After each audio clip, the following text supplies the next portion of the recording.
Hello friends, very very good morning to all of you. आज हम लोग discuss करेंगे रेशों से वस्त्र किस प्रकार से बनाई जाती है। तो आपने क्लास 6 में देखा था पादप रेशा के बारे में, है ना, कपास, जूट, है ना। यहाँ पे हम लोग जानेंगे प्राकृतिक रेशा दो प्रकार का होता था आपका, एक पौधे से प्राप्त होने वाले, एक जंतुओं से प्राप्त होने वाले। तो यहाँ पे क्लास 7 में हम लोग को जानना है जंतुओं से प्राप्त होने वाले रेशा के बारे में। तो जंतुओं से प्राप्त होने वाले जो रेशा होते हैं वो क्या कहलाते हैं? जांतव रेशा कहलाता है। ये जो रेशा है आपका जंतुओं से प्राप्त होने वाले कौन कौन है आपके? ऊन है, रेशम है ना। तो यहाँ पे जानते हैं फ्रेंड्स कौन कौन से रेशे हैं जो हमें, है ना, जांतव रेशा से प्राप्त होता है। तो सबसे पहले की बात करें तो वो है आपका ऊन, है ना। तो ऊन के बारे में फ्रेंड्स, ऊन कहाँ से प्राप्त होता है? भेड़, बकरी, याक एवं अन्य जंतुओं से प्राप्त होता है ना। ऊन प्रदान करने वाले जो जंतु होते हैं उसके जो शरीर होते हैं वो बालों से काफ़ी ढका होता है ना, घने बालों से ढका होता है। उसके बीच में अधिक मात्रा में वायु आसानी से भर जाती है और वायु चूंकि ऊष्मा का क्या होता है? कुचालक होता है। वो हम नेक्स्ट अगले चैप्टर में हम लोग जानेंगे, है ना। चैप्टर 4 में देखेंगे, ये आपका चैप्टर 3 है। तो वहाँ पे जानेंगे हम लोग ऊष्मा का क्या होता है? कुचालक होता है, ठीक है। तो इस तरीके से बाल जो है क्या होता है? जंतुओं को गर्म रखता है। और ऊन जो होता है इन रोएदार रेशों से क्या होते हैं? प्राप्त होते हैं। तो ऊन जो है इन्हीं रोएदार रेशों से क्या होता है? हमें प्राप्त होता है। जिस प्रकार से आपके शरीर पे, है ना, आप अगर छू करके देखें तो आपके सिर के बाल, आपके जो शरीर के जो बाल हैं उसमें आपको अंतर पता चलेगा। कोई मोटे होंगे तो कोई रूखे होंगे, है ना। इसी प्रकार से जो है भेड़ों के रोएदार त्वचा पर दो तरीके के, है ना, रेशे होते हैं। एक तो रूखे होते हैं, दूसरे आपके, है ना, तंतु रूपी मुलायम रेशा होता है, ठीक है। मुलायम बाल होते हैं। तंतु रूपी जो बाल होते हैं ऊन बनाने के लिए रेशे प्रदान करते हैं। भेड़ों के कुछ नस्लों में केवल तंतु रूपी मुलायम बाल ही होते हैं। तो कुछ भेड़ों के नस्ल होते हैं जिनमें केवल, है ना, मुलायम बाल होता है ना। इनको विशेष रूप से ऐसे भेड़ों को जन्म देने के लिए चयन किया जाता है जिनके शरीर पर सिर्फ मुलायम बाल होते हैं। तो तंतु रूपी मुलायम बालों जैसे विशेष गुणयुक्त वाले जो भेड़ होते हैं उसको उत्पन्न करने के लिए, है ना, जो जनक का चयन किया जाता है ये कहलाता है आपका वर्णात्मक प्रजनन। तो इसमें ये आपका मोस्ट बहुत ज़्यादा इंपॉर्टेंट नहीं है, लेकिन आप फिर भी ध्यान में रखेंगे, है ना, कि जब आप विशेष गुणयुक्त वाले भेड़ उत्पन्न करने के लिए क्या करते हैं? एक जनक की चयन करते हैं, है ना। तो उसको हम लोग क्या बोलते हैं? वर्णात्मक प्रजनन बोलते हैं। मतलब एक अच्छी नस्ल की अगर आपको, है ना, ऊन चाहिए उसके लिए आप क्या करते हैं? एक विशेष गुण युक्त जो है भेड़ को चयन करते हैं। तो यहाँ पे क्या कहलाता है? वर्णात्मक प्रजनन कहलाता है। नेक्स्ट अगर हम बात करें कि ऊन प्रदान करने वाले अन्य कौन कौन से जंतुएं होती है, तो ये आपके होते हैं कौन कौन से जंतु? तो हमारे देश में जो है विभिन्न भागों में भेड़ों की अलग अलग नस्लें पाई जाती है ना। बाज़ार में आज जो भी उपलब्ध है हमारे पास, है ना, वो आपको जनरली ऊन वाले जो भेड़ से प्राप्त होने वाले जो ऊन होते हैं वही आपको दिखाई देते हैं। इसके अलावा तिब्बत और लद्दाख में अगर आप देखेंगे तो याक के जो ऊन होते हैं वो ज़्यादा प्रचलित है। तो तिब्बत और लद्दाख में कौन सा ऊन प्रचलित है? याक से जो प्राप्त होने वाला ऊन होते हैं वो। तो इसके अलावा भेड़ के अलावा याक से हमें क्या होता है? ऊन की प्राप्ति होती है। इसके अलावा फ्रेंड्स बकरी, है ना, बकरी के बाल से भी हमें क्या होता है? ऊन प्राप्त होता है। अंगोरा ऊन को अंगोरा नस्ल की बकरियों से क्या होता है? प्राप्त की जाती है, जो कि जम्मू एवं कश्मीर के पहाड़ी क्षेत्रों में क्या होता है? पाया जाता है। तो जम्मू एवं कश्मीर के पहाड़ी क्षेत्रों में जो है अंगोरा बकरी पाई जाती है और अंगोरा बकरी से हम लोग क्या करते हैं? अंगोरा ऊन की प्राप्ति करते हैं। तो ऊन का नाम भी अंगोरा है आपका, बकरी का नाम भी क्या है? अंगोरा। ध्यान में रखेंगे आप, है ना। ये कश्मीरी बकरी है आपका। कश्मीरी बकरी के त्वचा के निकट मुलायम बाल होता है। ये बेहतरीन शाल बनाई जाती है इससे, जिसको हम पश्मीना शॉल कहते हैं। तो पश्मीना शॉल आपको ध्यान में रखना है ना। अंगोरा नस्ल की बकरियों से बनाया जाता है और ऊन का भी नाम क्या है आपका? अंगोरा ही है। और कहाँ? जम्मू कश्मीर के पहाड़ी क्षेत्रों में ये जनरली पाया जाता है इस तरह की बकरियाँ।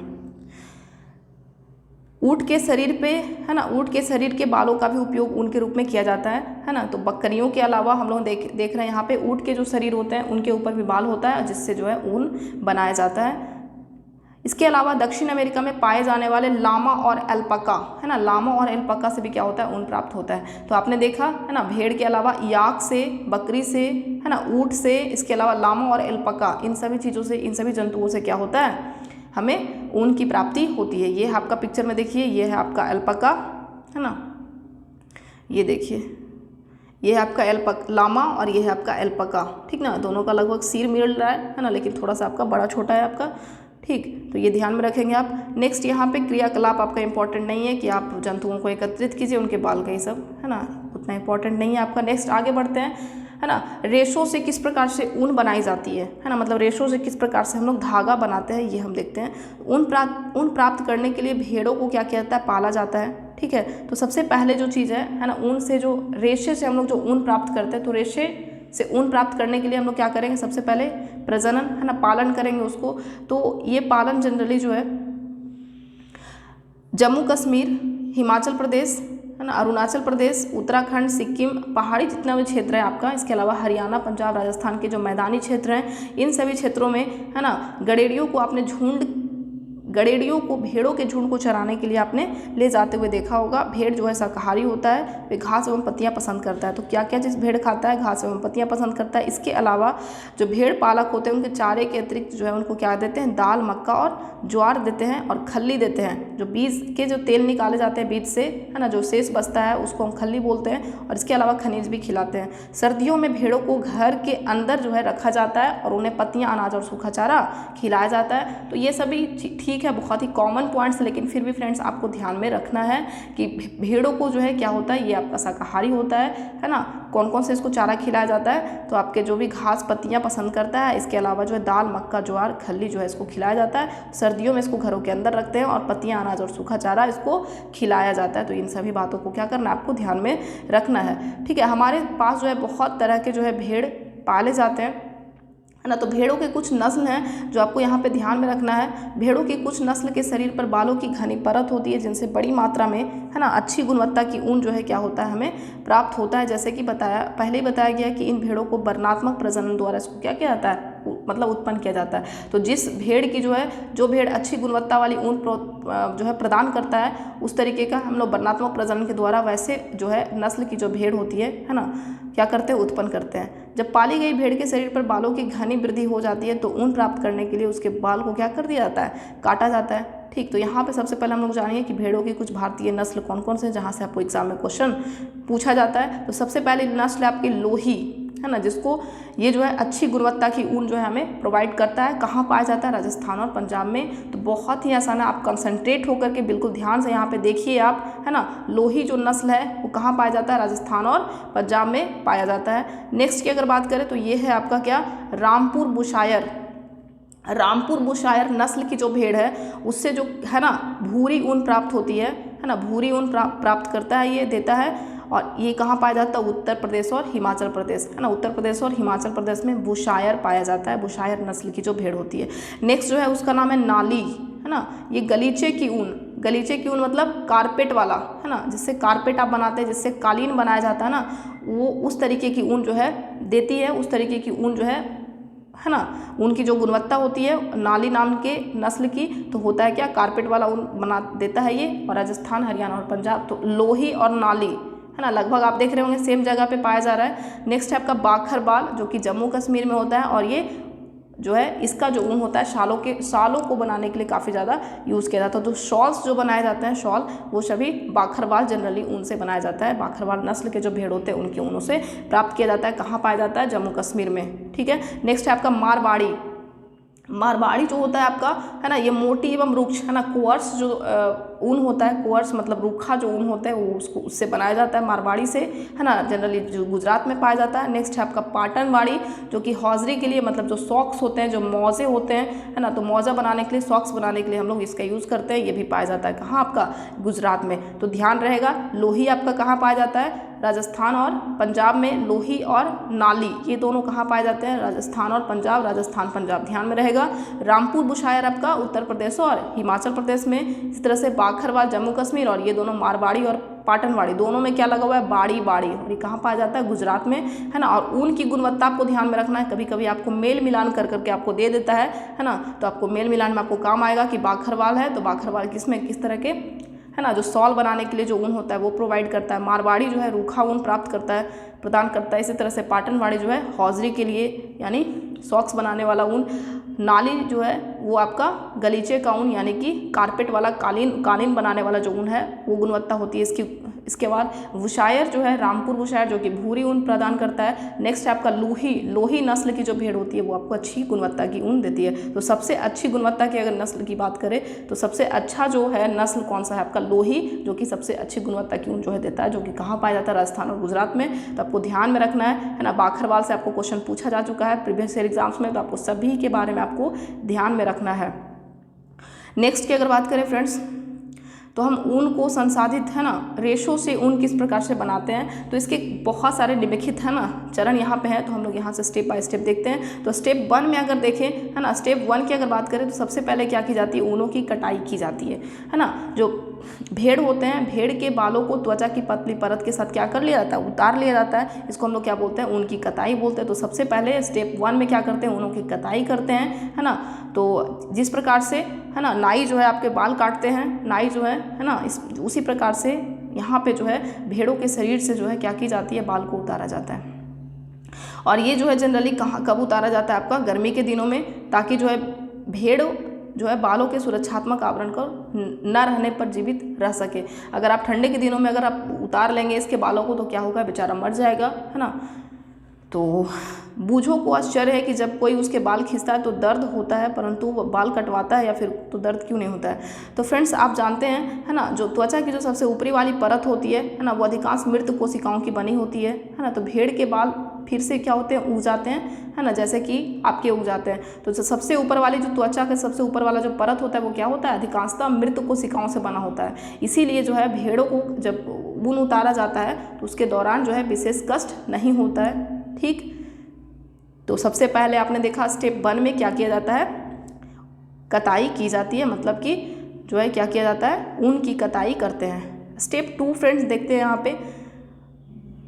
स्टेप 2 में क्या होता है, अभिमार्जन होता है, ठीक है ना। स्टेप 2 ये देखिए है ना, त्वचा सहित उतारे गए बालों को टंकियों में डालकर अच्छी तरह से क्या किया जाता है, धोया जाता है, जिससे उनकी चिकनाई, धूल और गर्द क्या हो जाता है, निकल जाता है। यह प्रक्रम अभिमार्जन कहलाता है, ठीक है। तो सबसे पहले ऊन की कताई हो गई, दूसरा क्या हो गया, अभिमार्जन हो गया, है ना। आजकल मशीनों के द्वारा हो रहा है, मतलब जितने भी धूल कण है मतलब उसको धोया जाता है। अभिमार्जन मतलब उसको ठीक ढंग से क्या कर दिया जाता है, धोया जाता है। अब आप निकाले हो है ना उसके शरीर से तो बहुत सारा गंदगी उसमें होगा, तो क्या करेंगे उसके बाद आप स्टेप 2 में धो लेंगे, ऐसे उसको अभिमार्जन उसको बोलते हैं, ध्यान में रखेंगे आप। तो नेक्स्ट क्या है आपका, अभिमार्जन। तीसरे स्टेप्स की अगर बात करें तो अभिमार्जन के बाद छटाई की जाती है ना। अलग अलग टेक्सचर वाले ऊन होते हैं, उसको क्या किया जाता है, कारखानों में भेज दिया जाता है, और जहाँ पे विभिन्न गठन वाले ऊनों को क्या कर दिया जाता है, पृथक कर दिया जाता है। जैसे कोई रोएदार बाल होगा, है ना, कोई चमकीला होगा, कोई रुखड़ा होगा, तो इस तरीके से क्या करते हैं, अलग अलग गठन वाले ऊनों को हम लोग पृथक करते हैं स्टेप 3 में। स्टेप 4 देखते हैं। स्टेप 4 में क्या होता है, अगले चरण में बालों को क्या किया, सुखाया जाता है, परंतु इससे पहले बालों में से छोटे छोटे कोमल व फूले हुए जो रेशे होते हैं उसको छांट लिया जाता है, ठीक है। तो सब उसके बाद क्या कर लिया जाता है, सुखाया जाता है। स्टेप 4 में जो है सुखाया जाता है, उससे पहले जो है कोमल छोटे छोटे जो आप देखते हैं फूले हुए जो रेशे होते हैं उसको क्या कर दिया जाता है, उसको पहले छांट लिया जाता है, जिसको बर बोलते हैं, मतलब बर को निकाल लिया जाता है। अभी आपने देखा होगा स्वेटर के ऊपर कुछ है ना, पहनते पहनते जो है कहीं कहीं पे आपको देखे होंगे आप, है ना, बर जो है एकत्रित हो जाता है। इसके पश्चात रेशों को पुनः अभिमार्जन कर करके सुखाया जाता है, मतलब फिर से धो करके क्या कर दिया, सुखा दिया जाता है। तो इस प्रकार जो है प्राप्त उत्पाद ही धागा के रूप में काते जाने के लिए उपयुक्त ऊन होती है। तो सबसे पहले क्या किए, ऊन की कताई कर लिए। कताई करने के बाद अभिमार्जन मतलब उसको अच्छे से धोते हैं, ठीक है। धोने के बाद क्या किए, हम लोग छटाई कर दिए, जो अलग अलग टेक्सचर वाली ऊन था, है ना, उसको क्या कर लिए, छटाई कर लिए। उसके बाद हम लोगों ने क्या किया, फिर से जो अगर है ना उसको सुखाने से पहले फिर से उसको क्या कर लिए, मतलब नेक्स्ट जो है चरण में हम लोग सुखाते हैं, लेकिन उससे पहले जो है जो भी रोएं रेशे होते हैं, जो बर होते हैं, उसको क्या कर लेते हैं हम लोग, उसको छांट लेते हैं, और उसके बाद फिर से उसको धो करके फिर से उसको सुखा लिया जाता है। तो ये स्टेप 4 था आपका। स्टेप 5 में क्या होता है, रंगाई, है ना। स्टेप 5 में क्या करते हैं, रंगाई करते हैं, है ना। जो भी अलग अलग कलर हमको देना होता है उसको रंग दे देते हैं, क्योंकि सामान्यतः भेड़ बकरी के जो भी समान ऊन होते हैं वो काला, भूरा और सफ़ेद होता है। तो यहाँ पे अलग अलग कलर देते हैं हम लोग, ग्रीन देते हैं, येलो देते हैं, रेड देते हैं, इस तरीके से, है ना, उसको कलर दे देते हैं। नेक्स्ट जो छठा चरण है उसमें क्या की जाती है, रीलिंग। रंगाई करने के बाद क्या होता है, रेशों को सीधा करके उसमें सुलझाया जाता है। तो नेक्स्ट क्या है, रीलिंग आपका है ना। फिर लपेट करके धागा उनसे बना दिया जाता है ना, जो हम उसका यूज़ हम लोग स्वेटर बनाने में फिर करते हैं। तो ये आपने देखा है ना। तो सबसे पहला जो आपका क्या था, ऊन की कताई था। दूसरा में आपने क्या किया, अभिमार्जन मतलब उसको धोया। तीसरा में जो है क्या किए, छटाई किए, है ना, सॉर्टिंग जिसको बोलते हैं, ठीक है। तो यहाँ पे आप देखिए, सबसे पहले आपने ऊन की कताई की, फिर आपने अभिमार्जन किया, धोया, फिर आपने छटाई की, है ना। छटाई मतलब उसको अलग अलग टेक्सचर था, अलग अलग टेक्सचर के आधार पर उसको क्या कर लिए, उसको बांट लिए। फिर बर की छटाई करते हैं, ठीक ना। सुखाने के पहले क्या करते हैं, बर की छटाई करते हैं, जो छोटे छोटे जो है ना गांठ बन जाता है उसको हम लोग छटाई करते हैं, फिर रंगाई करते हैं और फिर रीलिंग। तो ये आपको जो है ना प्रोसेस सीक्वेंस, ये आपको सीक्वेंस बिल्कुल ध्यान में रखना है ना, कि सबसे पहले कटाई, फिर अभिमार्जन, फिर आपका छटाई, फिर बर की छटाई और फिर लास्ट में रंगाई और फिर सबसे लास्ट में जो है रीलिंग होता है, जिसमें क्या की जाती है, धागों को जो है ना सीधा किया जाता है, स्ट्रेट किया जाता है। ठीक है, तो यहाँ तक हो गया। अब हम आगे बात करते हैं यहाँ पे रेशम के बारे में। ठीक है, तो यहाँ पे आपने देख लिया है ना, अंतिम जो चरण था आपका रीलिंग, जिसमें क्या हो गया, रेशो को जो है सीधा कर लिया गया, मतलब यहाँ पे धागा जो है आपका बन गया। नेक्स्ट की अगर बात करें यहाँ पर रेशम के बारे में, तो रेशम भी क्या है आपका जांतव रेशा कहलाता है। ये भी रेशम कीट से बनता है, ये है ना, रेशम कीट से निकलता है आपका कौन, रेशम बनाया जाता है ना। तो रेशम कीट का सबसे पहले यहाँ पे हम जीवन चक्र देख लेते हैं फ्रेंड्स। रेशम कीट का क्या जीवन चक्र होता है, तो सबसे पहले यहाँ पे देखिए, मादा जो रेशम होता है, मादा रेशम कीट वही है जो अंडा देती है, जिनसे क्या होता है, लार्वा निकलता है। ठीक है, जो कैटरपिलर, झिल्ली या फिर रेशम कीट कहलाते हैं। तो यहाँ पे जो मादा रेशम कीट होता है क्या होती है, अंडा देती है और अंडे से क्या निकलता है, लार्वा निकलता है। इसी को हम लोग क्या बोलते हैं, कैटरपिलर, झिल्ली या फिर रेशम कीट इसको बोलते हैं। ये आकार में वृद्धि करते हैं और जब कैटरपिलर अपने जीवन चक्र की अगली अवस्था में प्रवेश करने के लिए, है ना, प्यूपा स्टेज में फिर क्या हो जाता है, ये चला जाता है ना, तैयार होता है। तो यह प्यूपा कहलाता है, मतलब प्यूपा या फिर इसी को कहते हैं कोशित। तो सबसे पहले एग हुआ, एग से क्या हुआ, लार्वा निकला, लार्वा से फिर क्या हो गया, प्यूपा स्टेज में चला गया, जो अपने इर्द गिर्द एक जाल बुन लेता है। प्यूपा क्या करता है, अपने इर्द गिर्द जाल बुन लेता है। यह जाल उसे अपने स्थान में बने रहने में क्या करता है, सहायता करता है ना। और ये जो जाल बुनता है वो संख्या 8 के रूप में अपने सिर को एक सिरे से दूसरे सिरे तक इस तरीके से, है ना, ले जाता है। और सिर के इस गति के कारण कैटरपिलर पतले तार के रूप में प्रोटीन से बना एक पदार्थ जो है स्रावित करता है। अपने गति के कारण सिर से क्या निकालता है, एक प्रोटीन युक्त पदार्थ निकालता है ना, जो सूख करके क्या हो जाता है, कठोर हो जाता है और रेशम के रेशे बन जाते हैं। जल्द ही कैटरपिलर स्वयं को पूरी तरह से इस रेशे में क्या कर लेता है, अपने आप को इस तरीके से इतना करता है कि ये इस तरीके से क्या हो जाता है, अपने आप को इसके अंदर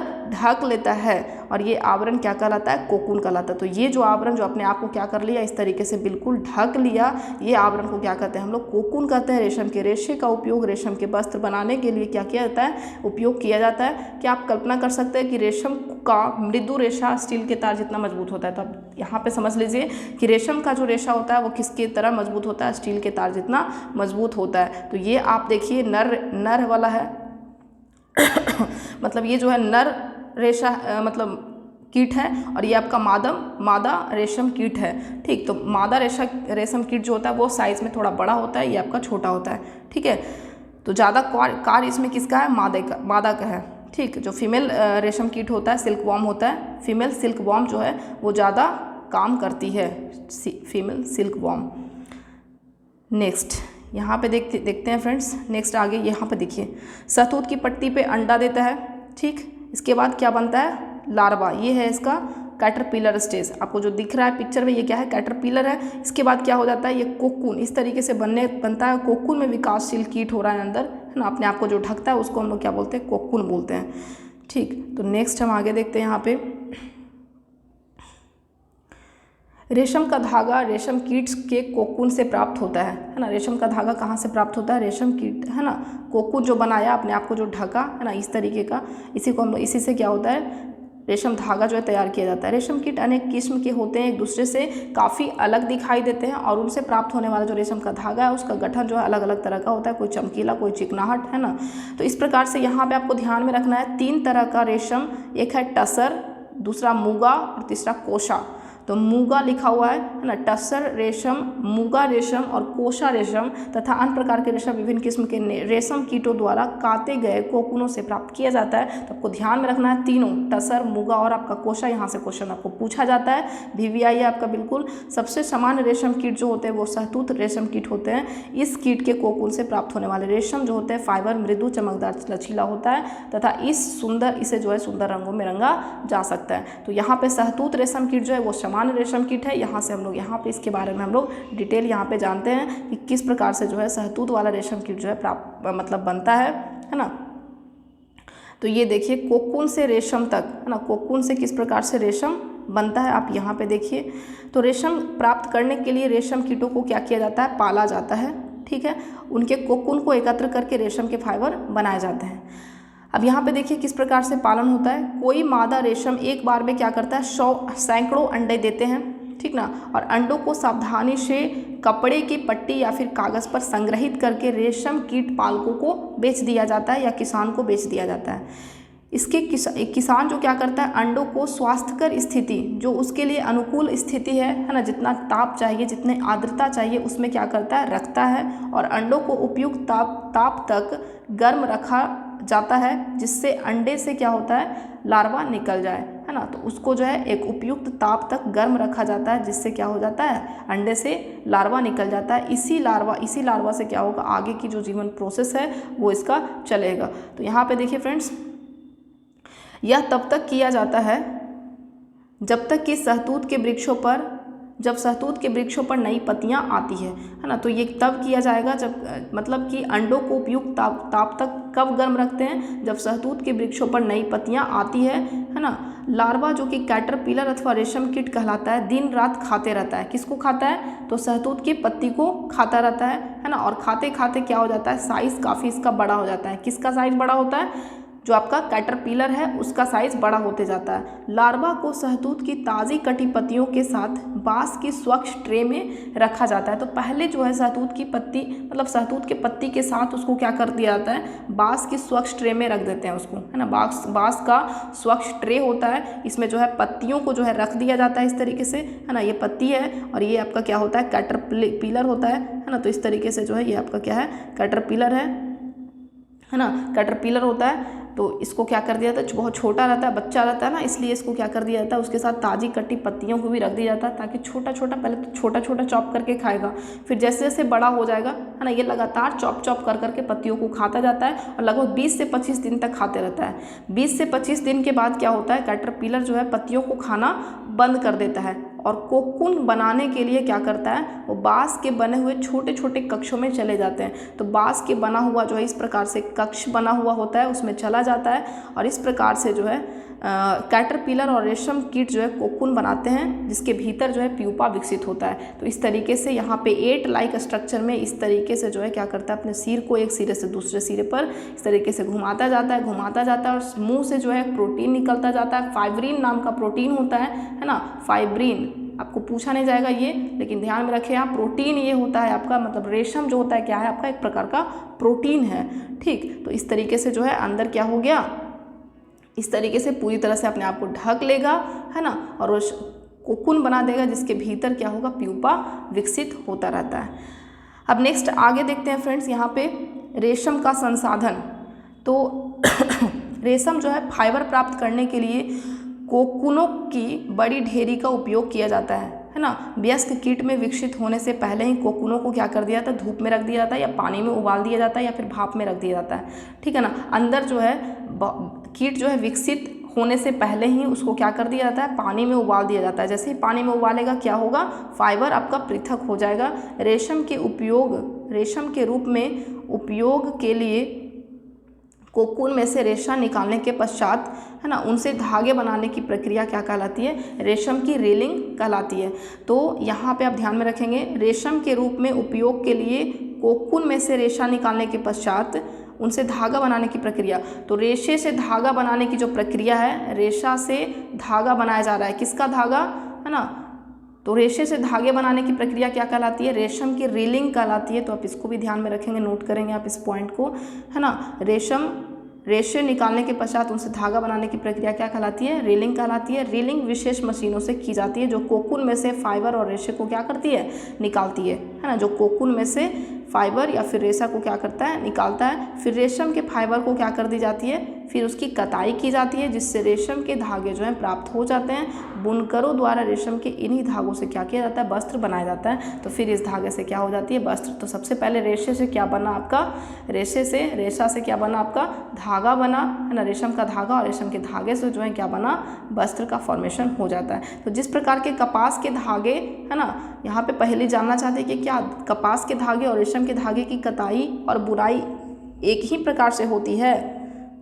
तो हाँ, लगभग एक ही प्रकार से आपका बुना जाता है।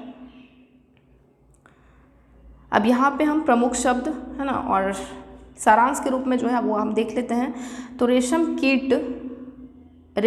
कीटों से रेशम और भेड़ बकरी और याक से ऊन प्राप्त की जाती है। अतः रेशम और ऊन क्या होता है, जांतव रेशा होता है। ऊन लामा एल्पका के बालों को भी ऊन प्राप्त करने के लिए क्या किया जाता है, संसाधित किया जाता है। माने ऊन जो है प्राप्त किया जाता है किससे, ऊंट, लामा और एल्पका के बाल से भी। ठीक है, नेक्स्ट है आपका कि भारत में अधिकतर भेड़ों को किस लिए पाला जाता है, तो आपके ऊन प्राप्त करने के लिए पाला जाता है। ठीक है, भेड़ के शरीर से बालों को उतारकर पहले क्या करते हैं, अभिमार्जन करते हैं, है ना, वह उसके बाद छटाई की जाती है और फिर सुखाने के बाद उन्हें काट करके उससे ऊन प्राप्त किया जाता है। अपने जीवन चक्र में रेशम कीट रेशम के रेशों की कताई करके कोकून बनाता है ना, मतलब अपने जीवन चक्र में रेशम जो कीट होता है, जो आपका सिल्कवॉर्म होता है ना, जो सिल्क मॉथ या फिर सिल्कवॉर्म जिसको बोलते हैं, वो क्या करता है, रेशम के रेशे की कताई करके कोकून बनाते हैं। ठीक है, अपने जीवन क्रम में रेशम कीट जो होता है रेशम के रेशे की कताई करके कोकून बनाता है, मतलब है ना, कोकून बनाता है। नेक्स्ट है रेशम फाइबर जो है वो प्रोटीन से बने होते हैं। तो आपको ये जो है वेरी वेरी इंपॉर्टेंट आपका पॉइंट है, रेशम फाइबर क्या होता है ना, प्रोटीन होते हैं। कोकून से रेशम के रेशों को पृथक करके उनका संसाधन किया जाता है और फिर रेशम का धागा बनाया जाता है। इस प्रक्रम को रीलिंग कहते हैं। तो कोकून से क्या बनाया जाता है, रेशम के रेशा पृथक किया जाता है और फिर रेशे से क्या बनाई जाती है, रेशे से फिर धागा बनाया जाता है और फिर इसी को हम लोग क्या बोलते हैं, इस प्रक्रम को हम लोग रीलिंग कहते हैं, है ना। रेशम के धागों से फिर बुनकर क्या करता है, रेशम के वस्त्र बनाते हैं। तो ये था फ्रेंड्स आपका किस प्रकार से रेशम के वस्त्र बनाए जाते हैं। तो आई होप आपको समझ में आ गया कि किस प्रकार से रेशम से वस्त्र जो है वो बनाया जाता है। ठीक, तो मिलते हैं फ्रेंड्स, आज के लिए इतना ही। मिलते हैं नेक्स्ट चैप्टर में हम लोग नेक्स्ट वीडियो के साथ। तब तक के लिए आप इसको अच्छे से रिवाइज कीजिए।